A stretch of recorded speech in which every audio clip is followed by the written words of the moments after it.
الأهلي بيعلن رحيل سيد عبد الحفيظ ودكتور أحمد أبو عبلة من الجهاز الفني للنادي الأهلي، ويعين مكانه خالد بيبو.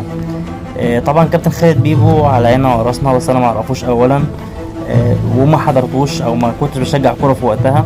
كابتن سيد عبد الحفيظ مثال للقائد الناجح في الملعب، الا انه ممكن يكون مشي بسبب الظروف اللي احنا شفناها الفتره اللي فاتت. احنا شفنا محمد هاني عامل مشاكل، بيتعصب ازاي في اخر ماتش. شفنا برضو محمد عبد المنعم وتصرفاته الغريبه كتير قوي. شفنا برضو حسين الشحات لما ضرب اللاعب في قلب الملعب.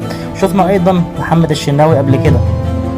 الا ان هيفضل كابتن سيد عبد الحفيظ ايقونه من ايقونات النادي الاهلي، واتمنى ان هو هيرجع او اتوقع ان هو هيرجع خلال الفتره المقبله. قول لي بقى رايك في التعليقات، انت مع رحيل سيد عبد الحفيظ ولا مع عدم رحيل؟